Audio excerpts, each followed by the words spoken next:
सकती है। इसलिए उन अजमतों को तो सहाबा ने ही हमें बताया है। हम क्या जानते थे नबी कौन है, हम क्या जानते थे कुरान क्या है, हम क्या जानते थे हदीस क्या है, हम क्या जानते थे दीन क्या है, ये सारी चीजें सहाबा ने हम तक पहुंचाई है। इसलिए हर एक सहाबी की ताज़ीम हमारे लिए लाज़िम और जरूरी है। सहाबा सब के सब हमारे सर के ताज हैं। किसी सहाबी के शान में अदना गुस्ताखी न कर सकते हैं और ना ही उसे बर्दाश्त कर सकते हैं। चाहे जिस दर्जे का सहाबी हो, हर सहाबी के ताल्लुक से नबी का इरशाद है, असहाबी कन नुजूम, मेरे सारे सहाबा सितारों की तरह हैं। बेअय्यहिम इक्तदैतुम एहतदैतुम, जिसकी इक्तदा करोगे तुम हिदायत पा जाओगे। अहले बैत मुस्तफा की मिसाल है मसलो अहले बैती का सफीनते नूह, मेरे अहले बैत की मिसाल नूह के कश्ती की तरह है।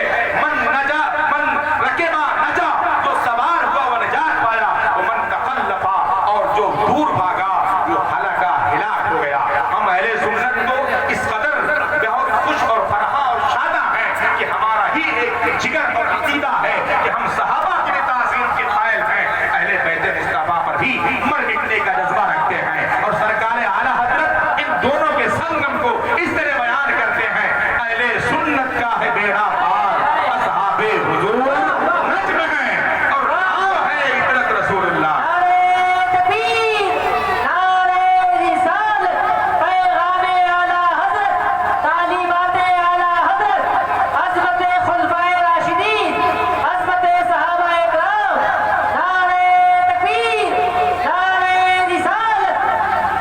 अहले सुन्नत का है बेड़ा पार, असहाबे हुजूर नज्म है और नाव है इतरत रसूलुल्लाह की। मुसलमानों, एक सहाबी हजरत जाबिर रज़ी अल्लाह ताला अन्हु हैं, वो रिवायत करते हैं कि उन्होंने रसूल पाक से पूछा था कि अल्लाह के रसूल आप हम पर ये वाज़ेह फरमा दें कि जब अल्लाह था कोई ज़ात मौजूद ना थी, उसने सबसे पहले किसे पैदा फरमाया?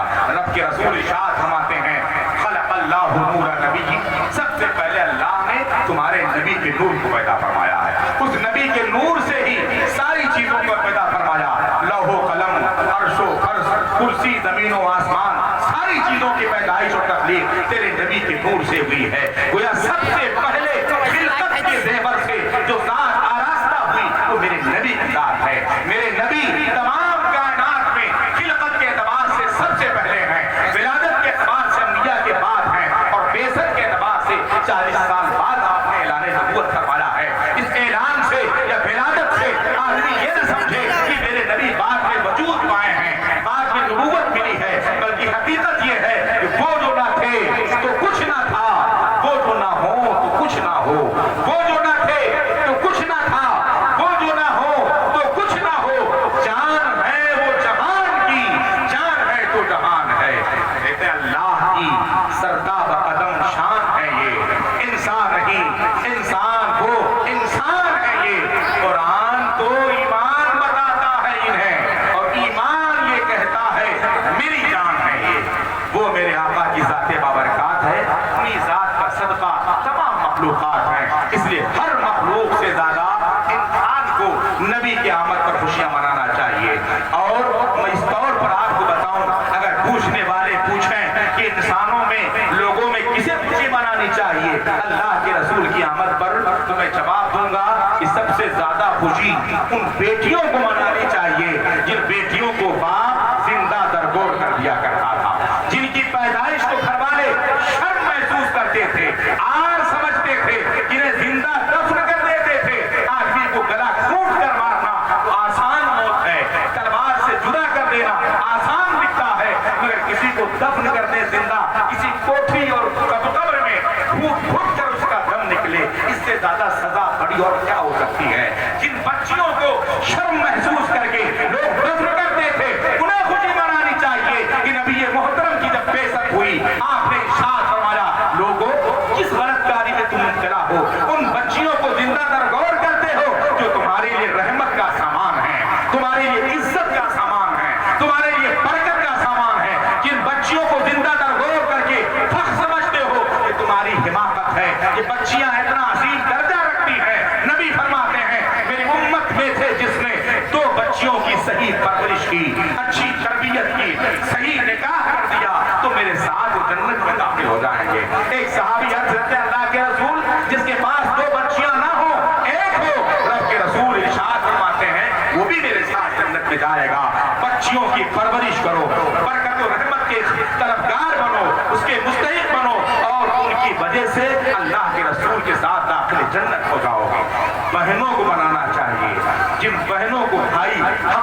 से दूर भागते थे। जिन बहनों का हाल ये था, उनके हुकूक की पामाली इस कदर की जाती थी, अगर वालिदैन ने बहनों का निकाह कर दिया, इत्तेफाक से वो बेवा बन गई, उनके शौहर का इंतकाल हो गया, अब बाप के घर में उनकी कोई गुंजाइश नहीं होती थी। उसे हार समझते थे, उसे मनहूस समझते थे। भाई इस बहन से दूर भागता था, चाहे बेवा हो जाए, कोई चाहे नाबालिग हो जाए, कोई न पूछे। रब के रसूल इरशाद फरमाते हैं, वो बहनें जिनके सर से उनके शौहर का की शफकत खत्म हो जाए, बेवा हो जाए, अगर भाई मौजूद हो और उन बहनों के साथ वो सलूक करें जो बाप करते थे, जो माँ करती थी, अपने पास लाकर उन बहनों की परवरिश कर दें, इज्जत से उन्हें रख दें, तो मेरे साथ ऐसे जन्नत में जाएंगे जैसे मेरे दोनों उंगलियां एक साथ मिली हुए हैं। उन बहनों को खुशी मनाना चाहिए। जिंदाबाद जिंदाबाद, नारे तकबीर, नारे रिसालत, मस्तके आला हजरत, जश्न आमद रसूल, हजरत अल्लामा मुफ्ती कमरुद्दीन साहब किबला। उन्हें खुशी मनानी चाहिए जिन्हें बहन नहीं माना जाता था। उन वालिदैन को भी खुशी मनानी चाहिए जिन वालिदैन को बच्चे वालिद नहीं समझते थे, माँ नहीं समझते थे। जिस माँ का हाल ये था, बच्चे बड़े हो गए, उस माँ को नौकरानी का दर्जा देते थे, उसे खिदमत सीख लेते थे। वो कोई माफ कर ले तो उसे उल्टा जवाब देते थे। जिस माँ को खींच कर बच्चे अपने घरों से बाहर फेंक देते थे, बाजारों में बेच देते थे, माँ को घर में कोई जगह नहीं होती थी। अल्लाह के रसूल जब तशरीफ लाए तो इरशाद फरमाते हैं, मेरी उम्मत के लोगों, तुम किस कदर बदकारी में मुब्तला हो, किस कदर बेरहमी में जिंदगी गुजारते हो, जानवरों से बदतर तुम्हारी जिंदगी है। जिस माँ ने 9 माह तुम्हें पेट में पाला है, मशक्कतें बर्दाश्त की है, सही नींद पूरी नहीं की है, जिस मशक्कत और मेहनत के साथ तुम्हें जना है, फिर गोद में परवरिश की है, खून को दूध की शक्ल में तुम्हें सीने से पिलाया है, तुम्हारे पेशाब की दिए जगह पर खुद सोती थी, तुम्हें सीधे बस्तर पे सुलाती थी, खुद भूखी रहती थी, निवाला तुम्हारे मुंह में डालती थी, तुम्हें सीने पे सुलाती थी, मांग मांग कर तुम्हारी परवरिश करती थी, मजदूरी करके तुम्हें पालती थी। आज जब उसकी उंगली का सहारा तुम्हें जरूरत नहीं है, खुद पर कदमों पे चलने लगे तो उसे नौकरानी समझते हो। मैं तुमसे कहता हूँ, रसूल फरमाते हैं, जिस माँ को नौकरानी समझते हो, जिसे जलील समझते हो, उसका दर्जा ये है, अल जन्नतु तहता अक़दामिल उम्महात, जन्नत जो अर्श से बुलंदी पर है, उसे खींच कर मैंने तुम्हारे माँ के कदमों के नीचे रख दिया है। जो माँ के कदमों से लग जाएगा, जो उसे चूम लेगा, जो इताअत करेगा, वो जन्नत का हकदार बन जाएगा। नारे तकबीर, नारे रिसालत, जश्न आमद रसूल, सरकार की आमद, अज़मत वालिदैन, हज़रत अल्लामा मुफ्ती कमरुद्दीन साहब किबला। इसलिए उन माओं को भी खुशियां मनानी चाहिए जिन माओं को माँ का दर्जा दिया। और भी हदीसें मौजूद हैं, एक एक हदीस पर इत्तेफाक करता हूँ। उस बाप को खुशी मनानी चाहिए जिस बाप को बेटा बाप नहीं समझता था, बाप ने परवरिश की, पाला, तालीम और तरबियत की, बेटा अपने कदम पर खड़ा हो गया, अपनी बीवी को सब कुछ समझता है, अपने बच्चों को सब कुछ समझता है। बीवी का कुछ समझना ऐब की बात नहीं है, जिसके जो हुकूक हो उस हुकूक को उनके साथ अदा भी करना चाहिए। हमारा दीन कहता है, नबी फरमाते हैं, फातू कुल्ला ज़ी हक़्क़िन हक़्क़ा, हर हक वाले को उसका हक दो। बीवी भी नौकरानी नहीं है, मगर बीवी और बच्चों में मसरूफ होकर वालिदैन के दास से कभी मुंह नहीं मोड़ना चाहिए, बाप के ताज़ीम में कभी कभी नहीं लेने चाहिए, बाप की अज़मत में कभी कोई तक़सीर नहीं करनी चाहिए। उस बाप को खुशी मनानी चाहिए जिस बाप का कोई पुरसाने हाथ नहीं होता था, एक मजदूर की तरह, एक लाचार और मजबूर आदमी की तरह वो जिंदगी गुजारता था। बच्चे एक वक्त का खाना देने में उसे बेइज्जती महसूस करते थे, बोझ महसूस करते थे, जिसे गुलामों जैसी जिंदगी गुजारने पर मजबूर करते थे। बुढ़ापे में भी बाप खिदमतें करता था, कभी बेटे का खाना लाता है, कभी पानी लाता है, कभी कुछ करता है। बेटा मजदूर और गुलाम से ज्यादा बाप को हैसियत नहीं देता था। आका तशरीफ लाए, इरशाद फरमाते हैं, अरे मेरी उम्मत के लोगों, जिस बाप को गुलाम समझते हो, जिससे सारे सामान मांगते हो, जिसे मजदूर समझते हो, जिसकी परवरिश बोझ समझते हो, जिसको दुत्कार के भगाते हो, जिससे सख्ती से बातें करते हो, नरम लहजे में गुफ्तगू करते हो, उसकी अजमत का हाल ये है, ताअतुल्लाह फी ताअतिल वालिद, मासियतुल्लाह फी मासियतिल वालिद।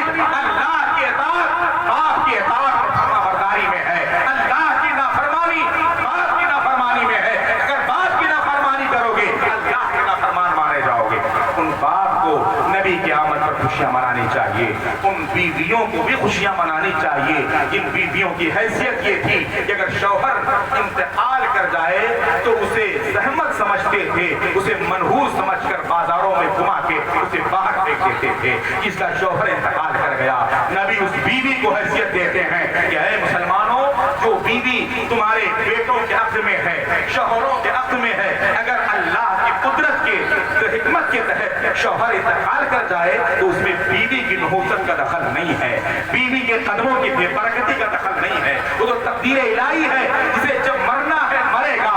شوہر کے مرنے کے بنیاد پر بیوی منحوس نہیں ہوتی، بیوی نکاح میں ہونے کے بنیاد پر نوکرانی نہیں ہوتی، بیوی آپ کے گھر کی مزدور نہیں ہوتی، بلکہ بیوی شریک حیات ہے۔ اگر تم باہر کے مالک ہو تو بیوی اندر کے مالکن ہے۔ بیوی تمہارے زمین کا، تمہارے اسباب و سامان کی امین ہے، وہ اس کی محافظ ہے، وہ اس کی نگہبان ہے۔ تو اس طرح ہے کہ جیسے گھر میں کوئی حکومت کرنے والی مالکن رہتی ہے، مالکن کی طرح اور شریک حیات کی طرح وہ زندگی گزارے گی۔ اور اس کی حیثیت یہ ہے کہ نکاح کے بعد، سنت نبوی پر عمل کرنے کے بعد جب بیویاں گھر میں آتی ہیں، گھر میں آنے کے بعد ان کے قدم کھل کر اور اس پانی کا چھڑکاؤ کرنے کر دیا جائے تو اللہ اس بیوی کے قدموں کی برکت کے بنیاد پر گھر کو بقعہ نور بنا دیتا ہے اور برکت سے پر فرما دیتا ہے، روزیوں میں اضافہ فرما دیتا ہے۔